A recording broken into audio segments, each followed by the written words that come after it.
Hello. Hello. Okay, so update from last time. Khnum, Khnum, was the ram-headed Egyptian god that I was thinking of. Um, don't know why I thought he was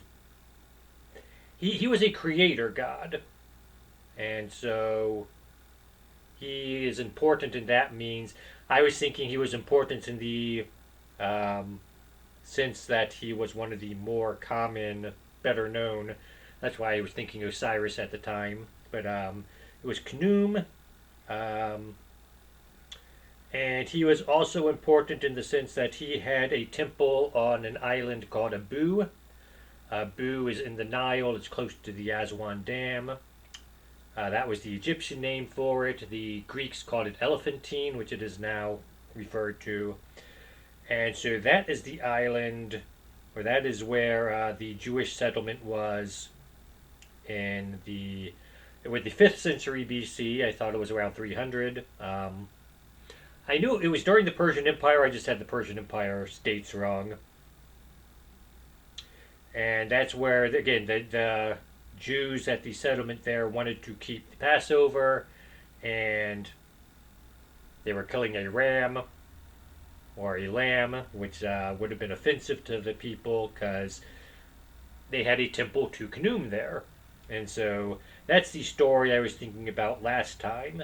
Um, and that's, again, we go back to Moses was negotiating with Pharaoh and says, can't hold our sacrifice here in Egypt because we're going to sacrifice something which will be offensive to the Egyptians. And so again, was Moses specifically referring to Khnum and the lamb sacrifice? We don't know, but we do have a incident that took place later in history where yes, this did happen. So that's just a brief recap of the last plague and some information that I should have looked up on that video and I forgot to. So just going over that. So we now go to next. Then the Lord said unto Moses, Go in unto Pharaoh, and tell him, Thus saith the Lord God of the Hebrews, Let my people go, that they may serve me. For if thou refuse to let them go, and withhold them still, behold, the hand of the Lord is upon thy cattle which is in the field, upon the horses, upon the asses, upon the camels, and the oxen, and upon the sheep there shall be a very grievous murrain. Now, a murrain it's an old English term. Basically, it's a death to cattle. It's from a term. Where is this? Middle English, Murrain or Morin. Moreine or Moryne. Seen some suggestions that this was from a Latin word murina, which basically just is plague. So when the Middle English started using it, they were using it specifically to refer to death of animals. The Romans were perhaps using it just as a generic plague. Don't know for sure. Morina, some people say that comes from the Latin word mori, which is to die, so it would definitely be a specific type of plague.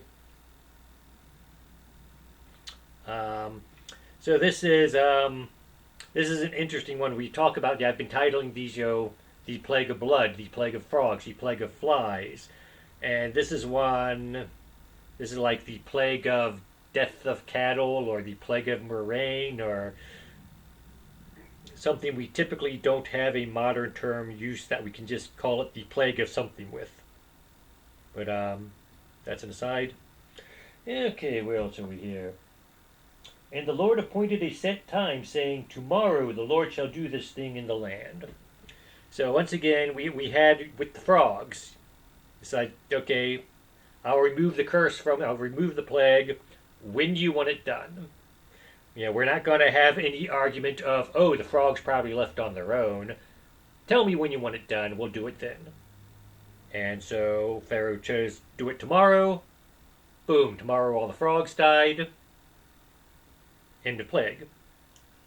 This time, beginning of plague, we're going to do it at a specific time. Again, you can't just say, oh, this probably would have happened anyway.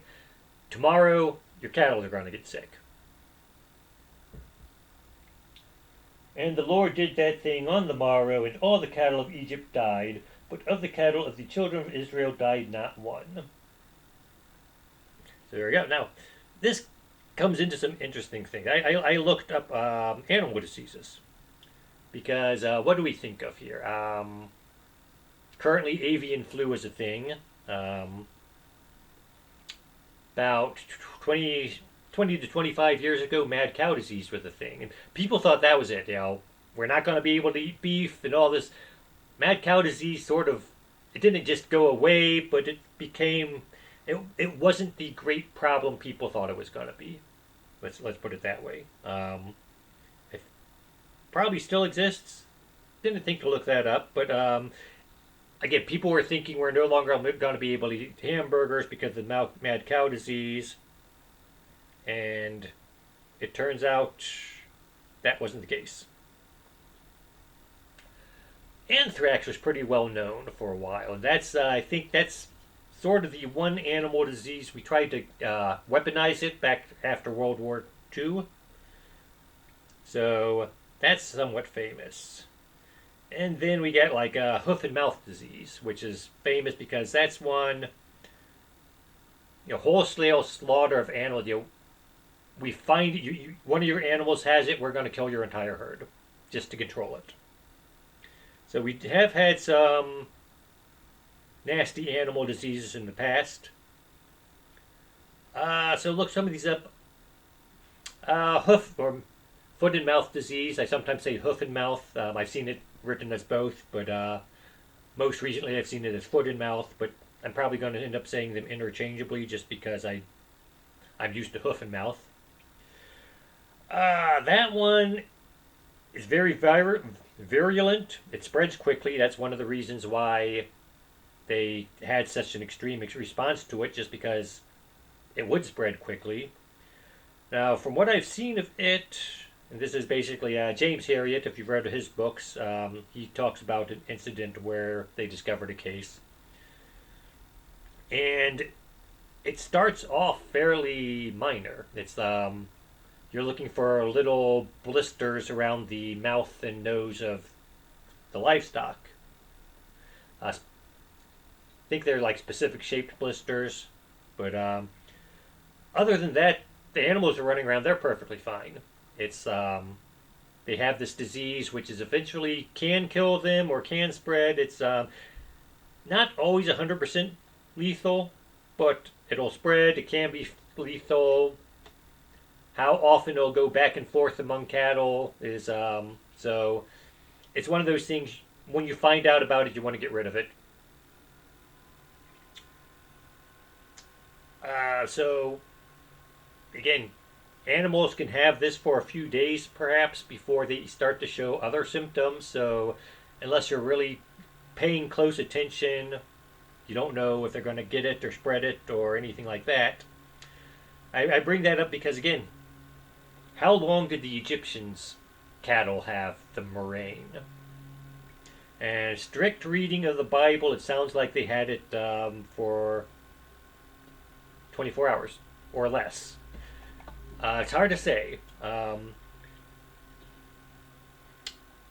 The animals died. We know that much. In fact, it specifically says they all died. And Pharaoh sent, and behold, there was not one of the cattle of the Israelites dead, and the heart of Pharaoh was hardened, and he did not let the people go. And all the cattle of the Egyptians had died. So, did they all die within 24 hours? Or was this something else? There was no, entreat God and have him stop the plague. So that would tend to lend credence to the fact that maybe they all died within 24 hours. I mean, if your animals are dying and there's a chance of still saving half the herd, maybe you would call Moses back and say, "Hey, let's end this plague, please." But he didn't, apparently. And again, this is one. It's sort of like the plague of lice. It doesn't tell about the plague ending, but if all the animals died, then that would be the end of the plague, or if all the Egyptian animals died, at least. So, and again, it just says not a animal of the Israelites was dead, and Pharaoh's heart was hardened. So, yes, it was over. I would assume that this was a very quick 24 hours.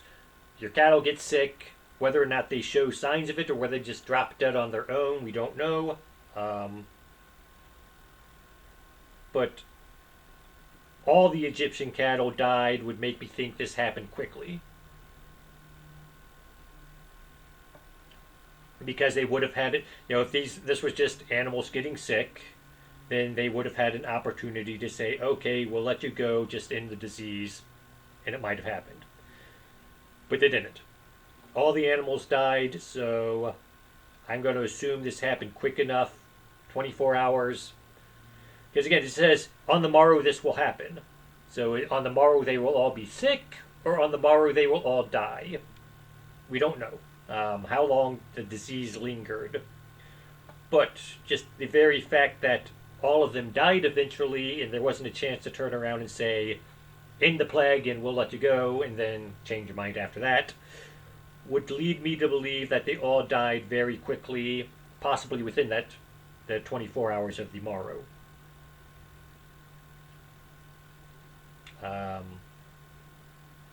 That's it. We immediately go to the next plague after that, so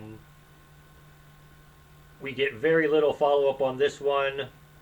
The one other thing here is, did they stink? This is one thing, because we had, the rivers turned to blood, and the fish all died, and the rivers stink. We're told that. Makes sense. You got dead fish, the rivers stink. The frogs, in the plague of frogs, the frogs all die. We have them in piles, and the piles stink. The dead cattle, we know there's no mention of them stinking. Now, they are out in the fields. They aren't in the city.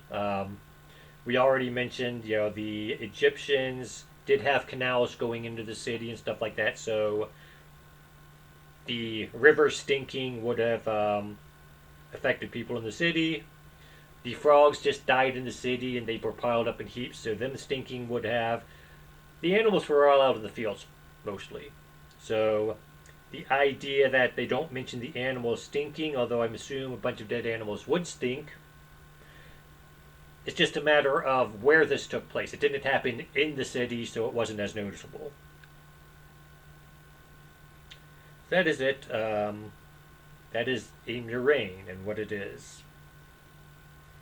Have a nice day.